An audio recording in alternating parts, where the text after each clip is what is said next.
What's up, and welcome to Nighttime at the Nerd Bar, episode 131. Let's go. Welcome, bringing you that Monday energy live. If you're watching live, join us in the live chat. And if you're watching later, awesome, comment down below. Get to some intros. Hello, I am Carrie Lane. And I'm Katie Cullen. Welcome to spooky season. Yeah. It starts tomorrow. It started a month ago. It's still totally. It started a month ago. And I was showing Katie before, but you can't tell. But this is Jaws, and its mouth moves. Right. Yes. And then these are skeletons, but I'll post on my social media so you can see it later. All right. So we're going to get into some news and announcements, and we're going to talk about Frieren. Finally, things are picking up. I'm sorry we thought it was kind of slow, but you know. Hit the plot. Yes. It's like, ooh, stuff's going. Yay. So stick around for all of that, as well as our recommendations at the end of other things you should check out and more. So stay around for all that excitement. Looking over in the chat, Giga Derek goes, spooky season starts September 22nd. Spooky season started September 1st. Yeah, it's one of those I've been a guest over on the Scare Guy, and they're talking about this pretty much after Comic-Con, because even there was haunt like attraction conventions are at the same time. So That's true.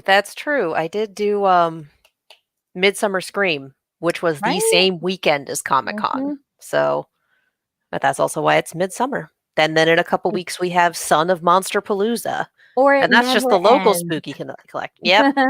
Yep. Whenever you choose to celebrate spooky season is valid, whether it's for 2 days or year round.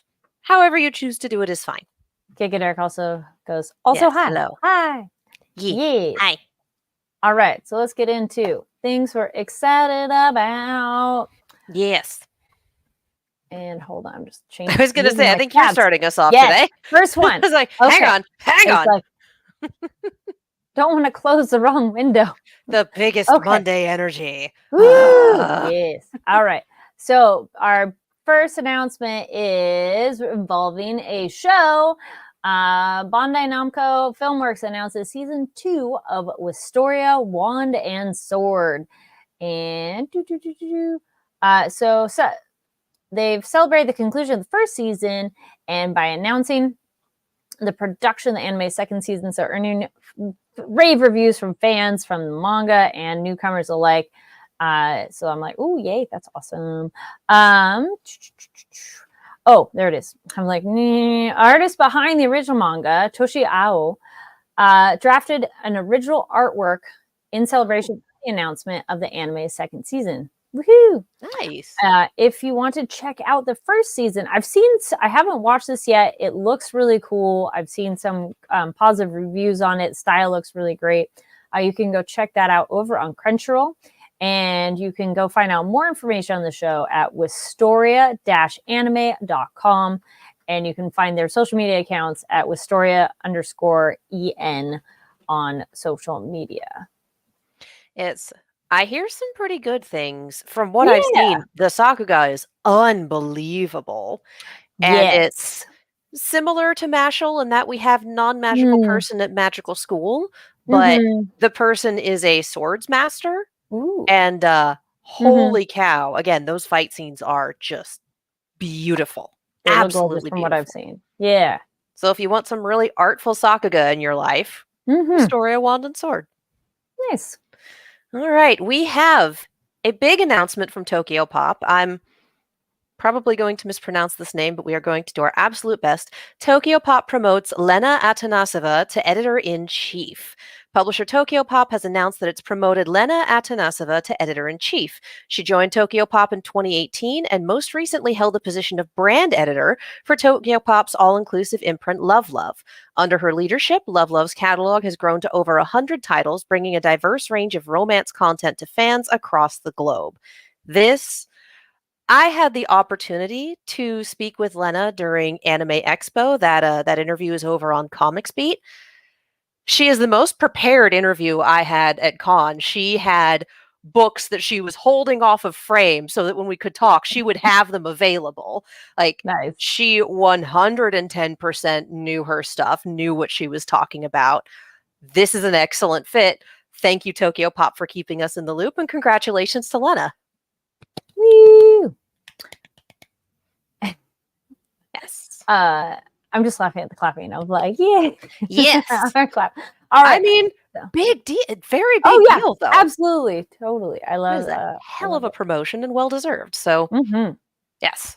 All right. Moving on to other news. We Indeed. got Toei Animation and Fathom Events are bringing you some more excitement. So they're presenting the world dub premiere of Dragon Ball. Is it Daima? Daima. Thank you. Yes. If we ever mispronounce things on the show, we're doing it with our best intentions. So apologies And we are Yeah. welcome to pronunciation corrections. Yes. Chat, please if let you us know the correct You're like, pronunciation, hey, wait, please feel free actually. to let us know. We're not going to pretend we're perfect. So Toei Animation Fathom Events are presenting the world dub premiere of Dragon Ball Daima and the series in US theaters on November 10th, 11th, and 12th. So very, very soon.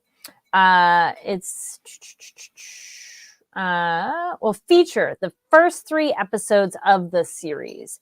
So that's pretty exciting. So since the unveiling of Dragon Ball Daima nearly a year ago, fans worldwide have been excited about the newest series, and part of the Dragon Ball universe.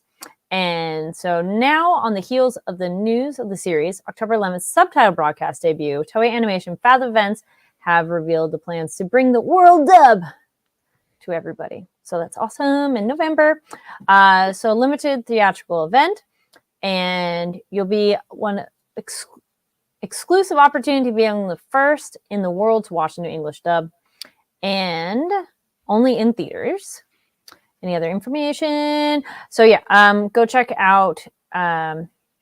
Tickets are available now. Sorry, October 11th. We're almost there. Okay. Getting ready. So mark it on your calendar. Yes. Soon. You can get it at Fathom Events and check your local box office. You can get them there as well. And you can check out local listings of where it's going to be played on Fathom Events website as well. So be sure to be on the lookout for that. We're always excited to have anime in theaters. Woohoo! Yeah. I'm really enjoying this trend of we want to premiere something, we want to roll it out to larger audiences. Let's put the first 3 episodes in theaters and just see what's up. It's a good sampling because the fans, they get to see on the big screen, and then anybody new, it's a good, like, here's a sample. Do you like this? Do you want more? Guess what? There'll be more. Demon Slayer has been doing previous 2 episodes and extended cut of the next season episode, and then occasionally just does a full movie as a season, which is fun. Dan has its first 3 episodes. I believe they're still currently in theaters in some places. So if you want to see the first 3 episodes of Dan in theaters, that's available. There's we've got another press one coming up that is a recap and a start on the new season. We have Crunchyroll putting the Bocchi the Rock recap films in theaters, and I believe tickets are available for those right now. Like, I like this trend. I do too. I do. And I enjoy this. You mentioned the movie, so I may as well give that info then too. Well, speaking of, okay, we'll double down. It'll be great. Keep the movies going. Yes. So Crunchyroll has announced the theatrical date for the United States and Canada for the Solo Leveling Reawakening fan omnibus film. And it's like, well, wait, what does that mean exactly? So this will be the special sneak peek of the first 2 episodes of the new highly anticipated season. And so, looking else. There's also a recap of season 1 before that. Yes, there we go. There? Continuing. Yeah. Yep. I was read the end of the sentence. Now I'm going backwards. Yeah. So they have Crunchyroll announced they have the theatrical rights for Solo Leveling Reawakening, a cinematic fan experience that brings together a recap of the first season. So that could be not necessarily having all of the show. So that's adapted from the best-selling Korean webtoon, and then with the special sneak peek of the first 2 episodes of the highly anticipated second season. So we've seen this with Demon Slayer, and I'm curious of what they would do and how much they'll include as a recap. But that's exciting to get that sneak peek. Oh yes, the bigger important part, the dates. So this will be December 6th is when this will be coming out. So Crunchyroll and Sony Pictures, they're going to be bringing that to theaters December 6th of this year. So very soon. And then the second season is coming out in January. So it's a really nice, like, bam, bam, we're ready. And then it will be on Crunchyroll. The first season, the first season debuted beginning of this year, Yeah. which I'm like, wow, that's been a quick year. Holy cow, yes, it has. And Yeah. it makes sense to do the recap and the preview in December and then start the season up Yeah. in January. Like hit the ground running for the winter Yes. season. That's fantastic. And with I the mean, visuals of they the also- snow. Oh, Yeah, I mean, they've also done Attack on Titan season recap films. I mhm. remember being in theaters for some of those. So, and the entire audience laughing at parts that really shouldn't have been funny, but man, the execution. So, not the first time we've seen these edited together recap films. And again, they're doing two-part Bocchi the Rock recap that is dropping soon, tickets available, etc. So, again, I like this trend. I like it. And it's not just because I like movie theaters and movie popcorn. I also really do like this trend. And I appreciate the recap for people who maybe missed the first 5 or 6 episodes and went, it's too far. I can't catch up. I don't have time. It's like, well, here's your primer. Now, do you want to hop in? Like, I love it. I love it. And not that we have snow in Southern California in December or much at all, but I like the idea of it being December and what we've seen of the previews looks like the snow that I'm like, oh, it's kind of themed. I like it. Yes. Looking at our chat real quick. John Knight says, hello, ladies. Today is International Podcast Day. Well, if you're listening to this, we still count as a podcast. I'm like, it's a visual podcast. I'll take it. We do have it set up here on the YouTube channel as a podcast. So in case you have those friends that really just want to listen, we try our best to make this also a more descriptive experience in case somebody says something we want to include what that is. You can go check out the podcast version of it, or otherwise here, just share how you are enjoying it here. And totally fine if you're setting up the visual and putting it over on the side and doing something else. We do not mind. Oh yeah, we're happy you're here. Yes. The who among us has not queued up a YouTube video to put to the side while they work? Yeah, it's totally fine. It's Game Grumps playthroughs for me all the time. All right, continuing on with movies we are so excited about, but it's not a recap and it's not the first episodes of another season. It's a movie and also some other things, but I'm Crunchyroll has been kind enough to send us their recap for their New York Comic Con coverage, and at the top of the list, the upcoming theatrical release for Overlord: The Sacred Kingdom. We got a new trailer drop. We got a date. I am finding the date. I believe it's November 8th in US theaters. And that trailer looks real fun. I am so excited for new Overlord content. You guys have been watching this show for a minute. No, I've been sitting here going, we know there's an Overlord movie. When is it? When is it? Now we know. We are capping off spooky season with the Overlord movie. Yes, it goes past October 31st. Fight me. So that will be going. Yeah, that will be in theaters November 8th. That trailer is available. Also, Crunchyroll has announced that Zenshu, a new original series from MAPPA, the studio behind Jujutsu Kaisen and Chainsaw Man, is set to stream on Crunchyroll in the future. The world premiere trailer dropped at New York Comic Con. I don't know if it's hit wide release yet, so keep an eye out for that. But yeah, I know I should give equal coverage to each, but y'all, the Overlord movie. Y'all. So we are very excited for all of that. Thank you for the recap, Crunchyroll. And continuing on with Crunchyroll, they have sent us their fall lineup for the 2024 fall season.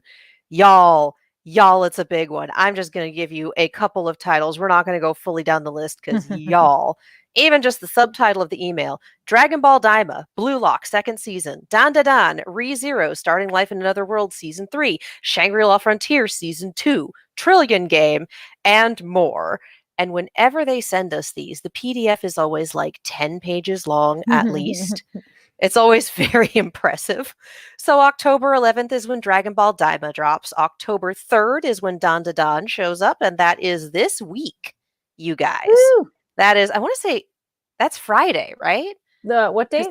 The 3rd. Is Thursday. Yes. I'm good at life. But Thursdays. Dan Da Dan is this week. If you have been following Blue Lock, if you're really into the soccer Hunger Games, the second season drops on October 5th. One Piece, Tower of God Season 2, Fairy Tale 100 Years Quest, True Beauty, and more are also continuing through the fall season. And I believe I also saw that Shangri-La Frontier, that second season drops, if I'm remembering correctly, on the 11th. I'm actually going to dig up that email and make sure I have that correct, but I believe that's the 11th. I finally caught up, so I'm excited for that second season. Yay. Yay. Yes, I believe so. Yes, I sit here and scroll through going, come on. The 13th. I was close. Nice. So Crunchyroll has so much going on, you guys. They always have so much for all of these seasons, regardless of what genre you're into, what you're looking for. If you want an anime that's going to last 6 episodes or 13 or 30, they've always got something. And it looks like the fall lineup is going to be absolutely stacked, both with returning shows and with some very, very hyped new ones. Again, yes. dun dun dun. So keep an eye on Crunchyroll, y'all. It's a good time. Yeah. Not a fall release, but it made me think of it on Crunchyroll. A new season, because I've talked about this show before, and just in time for spooky season, in case you've never watched it, Yami Shibai, Theater of Darkness, has a new season, and this season has had some really good ones. Some of them are really fucked up, but they've been really good. Other seasons have good ones too. But it's definitely a fun bag of a bunch of short stories in case you're not familiar with it. Actually, if you hop onto Crunchyroll right now, they do have, you know how they do like fun categories? They have a spooky season category. Yay! And Yami Shibai was actually the second thing nice. in that category. And for me, like, you scroll over 3 or 4 and there's Skullface Bookseller Honda-san, which is one of my personal favorites. So highly recommend that. Variety. Yes. And then looking back over in the chat, and it's good timing to get to our next thing too. Yesterday marked the 1-year anniversary of Free Rent Anime coming out. All right. We've been confirmed for a season 2, right? Not that I've seen. I have not seen anything yet, but it seems transitioning.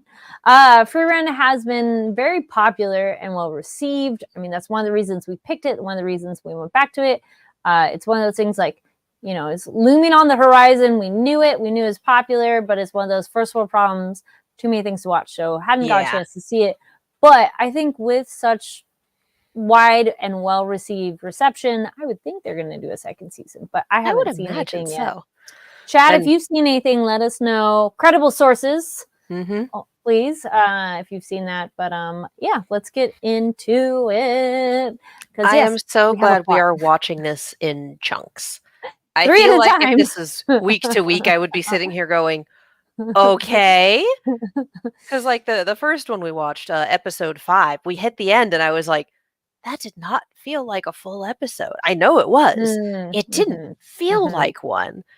And it's because of the leisurely pace and the vibe that this anime has, that some episodes feel like they fit 3 episodes in there, and some episodes feel like they didn't even manage 1. And that's not anything wrong with the anime. That's just one of those like, moments. I'm looking over in the chat too. Gergert Eric says no release for season 2, and says confirmed, but no date yet. Okay. And then I know so it's in the same purgatory as Dungeon Meshi. Yeah. Like, yes, it exists. Yes, we're doing another season. It was popular. No idea when yet. And honestly, I am okay with a break. Please let your animators do things like go home and sleep and have vacation time. Let them have quality of life. Please. Please. Yes. We can wait for the thing we love. It's okay. Looking over the chat, just to give them a shout out. No Laura says Dan. Yeah, just that is a fun title to say. It's going to be a good series. This does look very exciting. I'm excited for that one too. Where was it? Well, characters, because we got our new character, which I was like, yay!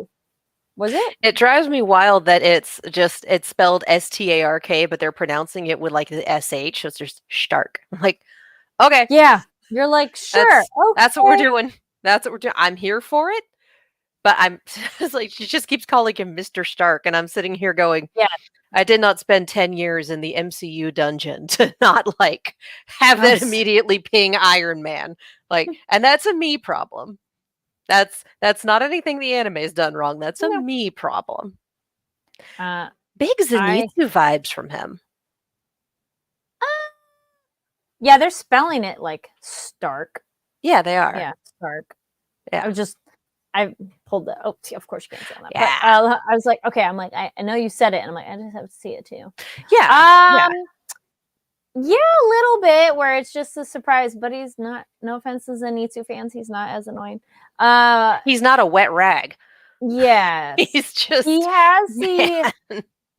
He has redeeming qualities. He doesn't have his qualities that are not redeeming are not the larger part of his character or played for comedy over everything else. Like Zenitsu as a character is, I think, unbalanced to the point where it makes him unpalatable because we sure do focus on the annoying stuff. But for Stark, it's like, okay, this is part of him. This is a character trait. It informs things, but that's not all he does. I honestly loved the episode we had in town with the checkpoint where it was him going, all right, let's solve problems. We'll check here at the Merchants Guild. Okay, well, they don't know anything. All right, we'll check with the Black Market and the Thieves Guild. Smart. I like that. And the fact that and it gives us, the audience, a rundown of, yeah, we know he hits real good. What else does he do? And like, oh, he's a fighter rogue multi-class. That's what he does. Excellent. Giga Derek says the boy has anxiety and super strength. Yes, excellent. I feel he's somebody that doesn't understand his strength yet. But I like that there's potential here for character growth, because it's like anybody of, you have to build up confidence. And most confidence doesn't just naturally appear. It is piece by piece, sometimes little pieces, sometimes big pieces. So I like that we'll probably, I hope, we see character growth with him of like, but that's also like Fern. Like Fern wasn't as sure at the beginning, and she's not quite I know exactly what I'm doing, but she's a bit more. I am the responsible adult in this party, and she kind of is. Yes, I do love that we're getting her. Yo, I don't have that much time. Not like she's gonna die tomorrow, but she's like, no, we can't like wait that long for things. Yeah. I like that comedy. That's been a fun continuation, and I like her. Like, yeah, do you want to wait that long? Yeah. You don't either. Okay, let's go. She is so dialed in and intense. 110% dialed in 95% of the time. Yeah. Like 100% maximum no chill. And honestly, I love that so much. It's so funny. Especially against Stark, who is trying so hard to get used to this new group dynamic, to figure out where he stands, to be like, did I offend you? Did something happen? Like, can we get on the same page here? Yep. I like this. No, Laura points out, like his master, this boy will be a greater warrior than me. Yes.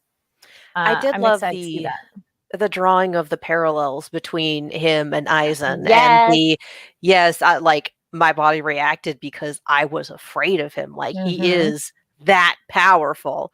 And the dragon just looking at him going, nah, no thank you. I don't want to do that. I don't want to do that.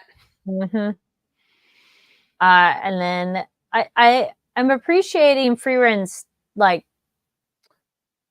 hands-off-ish approach to teaching and mentorship in terms of letting them discover themselves, because Stark gets the part where he killed the dragon and Fern's ready to jump in and assist, which good for her. But Freeman's like, no, just give it a second. It's already dead. We're good. So I appreciated that kind of interesting dynamics of how they are becoming a group and how they're very all different, and how their communication skills are very different, what they need, but they're working together very well. Yeah. And the story from Fern about how like she had trained more than enough to face her first monster, but was still afraid. And it's like, yeah, a lot of that training, that was where Frieren was hands-on, in the same way that Mm-hmm. Stark's training, Eisen was hands-on. But Mm-hmm. once you have that, once it's muscle memory, once it's ingrained, there gets Mm-hmm. to be a point where you trust that you know what to do. Mm-hmm. So we just kind of got to get over that hump.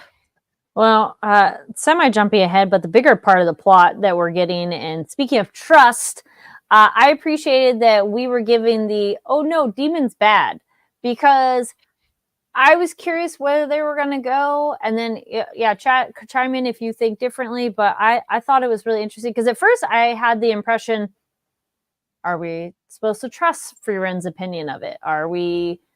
She is our leading of the story, but just because your narrator is your narrator doesn't mean Yeah.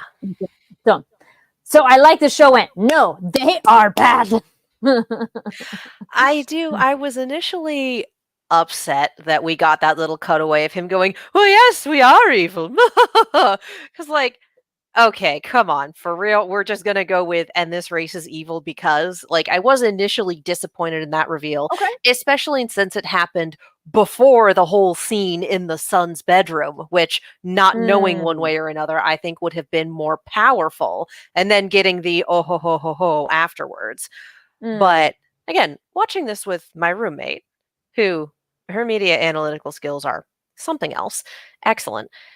She points out that like isn't what like the scariest horror movie monsters are the ones that very very much are not human and can mimic or use human voices. And Mm-hmm. that's what we're going for here. It's not, Mm-hmm. oh, these are a race of people unto their own right. It's, no, they are monsters from the get go. They just look like pretty anime boys. Like, oh, oh. So thinking back to like episode 3, I think it was, where they completely shellacked the demon that had come up with the armor piercing spell. Mm-hmm. Same guys. Same guys. You Mm-hmm. don't really think about the guy that was frozen in stone for 50 years and then like, oh yeah, we destroyed him and he's obviously visually a monster. Like, well, so's the dude in the cravat. So's the guy with the Lestat cosplay with the horns. Like, that's It where is I have so many. It's just we went for full anime pretty boy, and I oh, love that they're they're like, here is the gorgeous. anime pretty I boy. He'll eat yes. your face. Yes. I appreciate the like, what's a father? I don't know. I just know that he's a word. I was like, Just the yeah, fact that they had that conversation in I front like of one that. of the human guards was like, Yeah. for real? They don't care. Well, For because real? they're like, whatever, just getting done soon. I like No Laura says, sure guys, trust elf that's lived for 10,000s of years. Just so to each their own, I guess. Yeah, it is one of those true. It is very fair that Freeman has seen some shit and been around for a long time. Yeah. But this was a show that still knew that it's the I want to trust her. And so I was glad the show went, oh, yeah, no, no, no. Here are the examples. And here are the characters themselves saying, oh, no, we're bad. I'm like, aha, okay, cool. All right. I mean, there is a world where, and I was especially getting this with the flashback with the little demon girl and doing the whole, oh, I found you a child to replace the one that I ate. And I'm like, watching this and going, is she manipulating? Does she really not understand and is trying to like push things together when that's not the case? But also, mommy is a word that makes humans stop. How magical. It's like, oh, that's Oh, messed yes, up. that was good. I like that. So there is a world where there's a conversation here about how demons are people and like they're not all the way she remembers them, and maybe the demon king and the sages of destruction, I think, were outliers and should not be counted, etc. Like there is a world where that's where this story goes, and it's an equally valid story. But instead, we went straight for no, these are monsters in human form, which is also a valid story. Yeah, and so again, circling back of just I like the show was very straightforward with it, and we're like, awesome, that's what we're doing. I'm on board. So I'm liking the danger element of that we're getting too. I like this young one that shows up and it's like, I'm just gonna get rid of her because I'm just gonna make daddy happy, of like that kind of energy.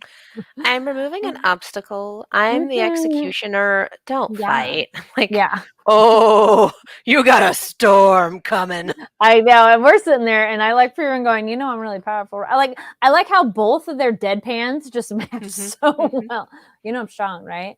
Yeah, I don't care. Oh, more I'm powerful like, than me? More yes. powerful than your fucking boss. Yeah. Which, Awesome. again, Yeah. roommate pointed out, this is all taking place 28 years after Himmel's death. Mm-hmm. The what's her name? Such and such the guillotine Mm-hmm. came to power 28 years ago. Like she was waiting to confirm that Himmel was in the ground before she made a move. Uh-huh. She did not want old man Himmel coming back and wrecking her noise. Ooh, I did really love too that we finally got to see his fighting a bit more. I was like, ooh, Yes. like the speed of it. I mean, of course, we know he's going to be good, but it was nice to actually see it in action. So, yes, that It was was exciting. nice to see some shonen protagonist at play, Yes. you know? Mm-hmm. Mm-hmm. And also the great point of, speaking of Himmel and how we honor our heroes and how we remember people. What's the point of having the statue? Are people going to remember 500 years, 1,000 years? Yeah. And humans like their celebrations. It's like, yeah, but they're so important. Yeah, and I really appreciated humans like their celebrations. And like, yeah, but the celebration is what keeps it in the cultural memory. Mm-hmm. That is also why, and it's coming up, why it's important that we no longer celebrate Columbus Day. We celebrate Mm-hmm. Indigenous Peoples Day. Like, if there is a celebration for something, it keeps it in the cultural memory. That's a thing that you remember, that you think about the day on the calendar, all of that. Yep. So, what you celebrate and how you celebrate is important, and it keeps it around. So the fact that, oh yeah, this is Liberation Day, 50 years ago, this is what happened. And yeah, this is why we celebrate these things. So we remember them. We're not a long lived species. So this is how we pass things down. Mm-hmm. And even Himmel's awareness of why they should have Yeah. statues everywhere to document. And it's also been great to see how big of a deal they were as a party, of how much they affected so many other towns. It wasn't just like they killed one little thing, it's like bigger ramifications everywhere. They were basically a cleanup crew. Yeah. Going up north to end the problem and taking Mm-hmm. care of other problems along the way. Yep. Which is what Freeman's doing too now with her new band. I love that, as well as their also we kind of talked about earlier with Stark and Fern, of their interaction of familiarity, but why bother clearing the paths? It's like, well, everybody else coming after us. And I thought that was really funny, and like, aren't you selfish? He's like, well, I'm just saying. Well, and Freeran pointing out that was Fern's point of view. Mm-hmm. Like, it's entirely possible Freeran also would have just moved the cart and been done with it. And it was Fern going, there's other consequences. There will be other people coming here. Like, instead of fixing the symptom, let's fix the problem. I did have moments though where I thought they could have moved the boulders faster, but I'm like, maybe it would have been a problem further down the hill. So also, like, how do we know how this magic systems works? And also, like, yeah, I've driven through enough canyons up here and seen enough of the aftermath of the rock slides to be like, gently moving the boulders is probably the way to go, because you don't know what down there looks like. Or even just damaging the cliff itself in removing them. It's like, we need to keep it a passable pass. So yeah. So yeah, party's moving along, story's moving along. It's so much more exciting. The monster design in this show is so good. Just the little flashback to the demon they fought at that one little town. I'm like, that looks so cool. The one that was luring people, showing them their ghosties. That too. Yes. And just even Fern's flashback to her. Like, honestly, the most disappointing bog standard monsters in these episodes were the dragon and Lestat. Like, he has a name. I don't care. No, it's Lestat. He'll be dead soon, I'm sure. Yes. He'll be dead soon. Yeah. Yeah. The one chasing Fern was like, yikes. Oh yeah. That was really cool. It was like Nuclevi, but instead of a horse, there's another human. Like, oh, that works. Yeah. And yeah, talking about it remind me of I like it's like the angler fish. It's the dangling the ghost to get you to lure and come in and what they look like. Which I like that plot. That plot line's been cool to address that of, can you destroy the thing that you know is fake? We see this in plenty of other things. When you're seeing an illusion, how much can your brain go, it's fake, it's cool, I can get rid of it, but then how much is it, maybe that's the heart or something that goes, ooh, I can't. Mm-hmm. And that, could you do it? How well can you get out of it? Because there's some other shows currently on of dealing with illusions. And is that, how much do you react? How much does it pull you? And then maybe does it do even more? Like maybe is it not, it does have a physical effect on you versus just, I see something. Yeah. So we don't know. But that was fun. Oh, yeah. It's a very good time. It's not a good time for them. It's a good time for us. Yes. And I like that they're doing it quickly and just, all right, let's clean up the past for them. It's all right. We're just going for it. We are going for it. And the fact that we have our plot heavy episodes, but also we have just our little slice of life, our little moments, our little, like, I appreciate it. Oh, and then actually another moment too that was funny, and interesting character definition for Frieren of when they finally get to the town with all the checkpoints and everything, when they find out like essentially who she is, it's like, oh my gosh, we are so sorry. And she's just like, please stop, please stop, please, because she wanted like, all right, we'll take a nice long leisurely break and I can do some reading. I was like, no. And then we had the other past guy going, sure, look a lot like her. Oh, wait, we did finally get the confirmation of, one, there's not that many elves out there. And it is rare to spot them. One, there's few in existence, and two, it's few in existence. And three, they're all ace icons, I guess. Yes, pretty much. She goes, yeah, we don't really reproduce that much. But then that does make me wonder of, what about human and elf? Is that a possibility? We haven't really had that addressed yet. We haven't really seen any half elves running around as part of society. So probably not as much. Yeah, we have seen like one dwarf too. Yeah, it's like, where are the rest of them? There must be the rest of them. Where are they? Yes, I do like Frieren going, yeah, I haven't seen one in like 400 years or something like that. It's just like, okay. Yep. Also, do we think our such and such the guillotine demon is the one with the slasher smile in the opening theme? Ooh. It's kind of what I'm thinking. Yeah, it does feel like it'll be that kind of a build up. Maybe. We'll find out. Maybe. Yeah. No, Laura says, poor Frieren, all she wanted to do was a peace walk around the town with her 2 children and go read a good book on vacation. Nope, they were problem-solving kids. Yep. That was cute. Yeah. I appreciate that Frieren is just Tony Hawk. Like, unless you're expecting it, no one recognizes her. Or even if they do, they're kind of, she's like, is it me? You sure? Yeah. Yes, thank you. Back to the please no spoilers. Yes, Giga Drago's questions will be answered eventually. You can sit there and enjoy our exactly. You just go, excellent. Like the full Mr. Burns. Yeah. Any other thoughts? No, not from me. Yeah, I'm excited. Much more engaged. I mean, it has been a great show, but I'm like, oh, all right. We're moving along, and it's exciting, and we're getting more fighting, and next 3 episodes in my face right now. Okay. Come on. Well, how we're doing 3 at a time. Yeah. Yes. All right. Oh yes. Giga goes, if you're still doing 3 episodes at a time, oh boy, yes. Oh, I'm sure that we will stop in weird places. We'll probably stop in weird places, but I feel this will also be better for our timing of what we're covering now, whatever will be next. So yeah, we are enjoying it. That will get us through the fall season if we don't pick up anything from the fall season, which we might. And then winter season, we got some stuff coming back, like Solo Leveling. Yes. All right. So then that leads us to our next segment of stuff you should check out. So these are the movies, games, shows, or books, whatever, that we think you should check out. I was going to say, I've been busy. I watched a lot of things, I think. I'm like, yes. I did get to see, because we did do a week off. Thanks. Make sure you're here logged in.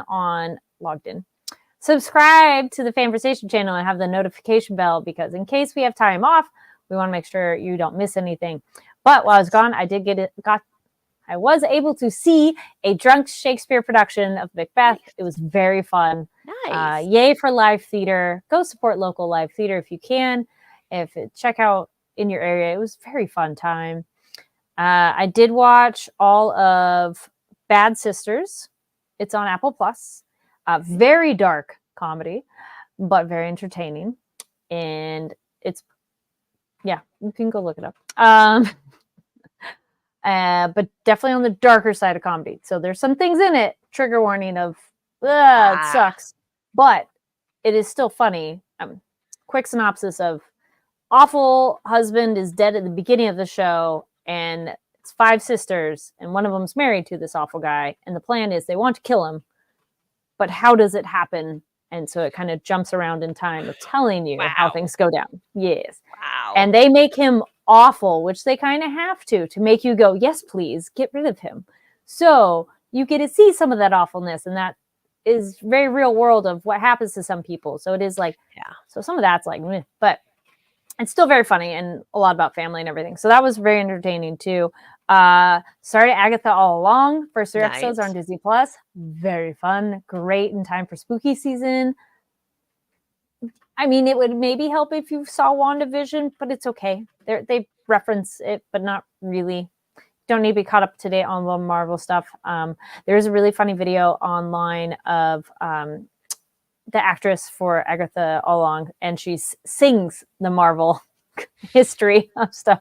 It's very amazing. Funny. She's like, in case you haven't watched anything Marvel, here's what happened. Like, let's go.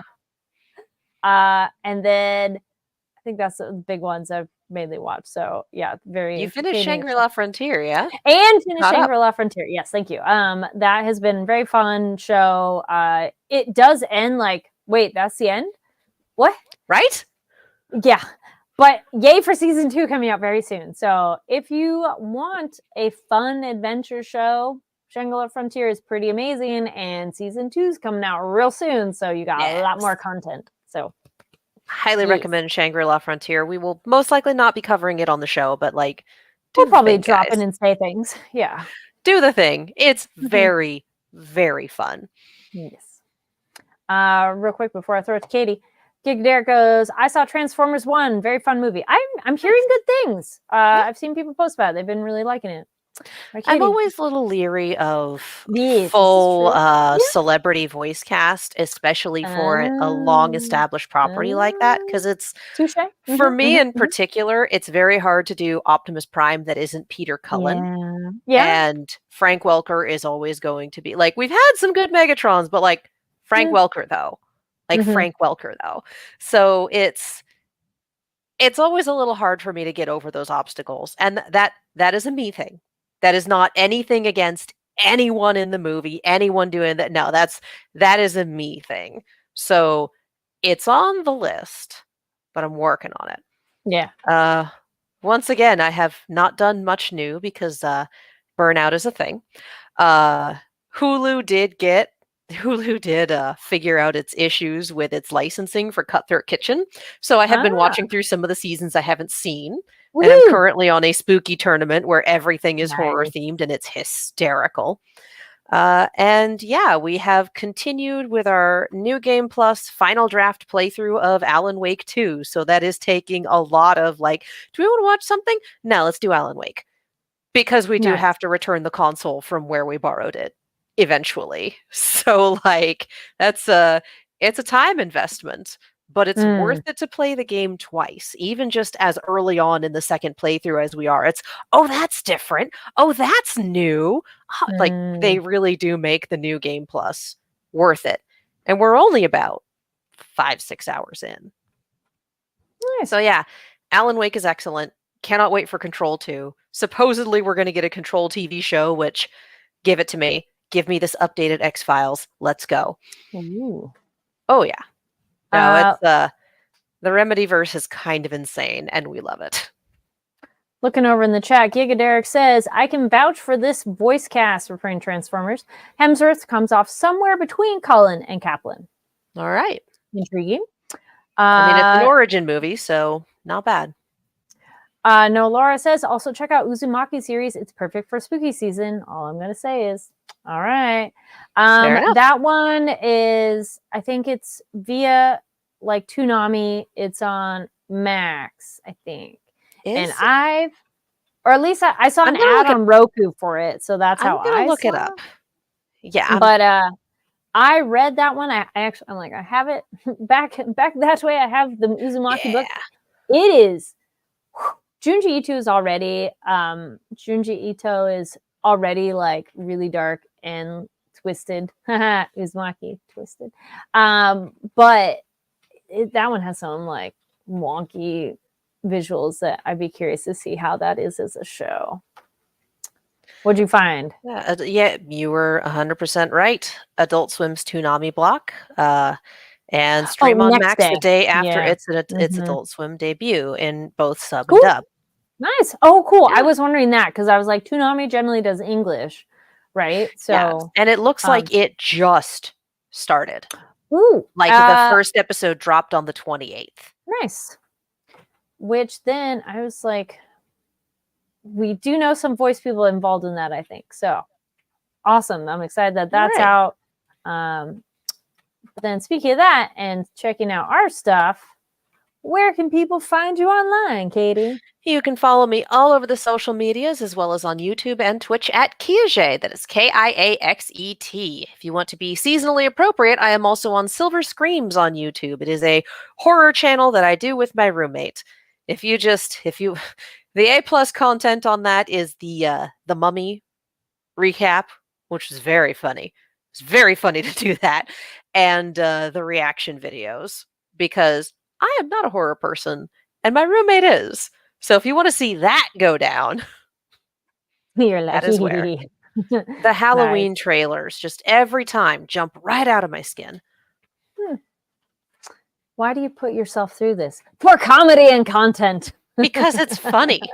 I go back and watch those and go, no, that's funny. We watched the Evil Dead Rise trailer, and God knows I was watching parts of it like this. It was like, oh, there's a cheese grater. No. Okay, is the cheese grater done? No. Okay. Yeah. All right. And y'all can find me online at Carrie D Lane. That's KARIDLANE across all social media platforms. We had mentioned videos, so there's here on the Fanversation channel, and we've also had some over on Comics Beat, so you can check those out from Anime Expo. And there is an Anime Expo playlist here on the Fanversation channel too. There's several. We've got quite a few at this point. We have a few. Stay tuned. There'll be more fun interviews coming your way. Also, don't forget to follow us over on NTATMB on Twitter.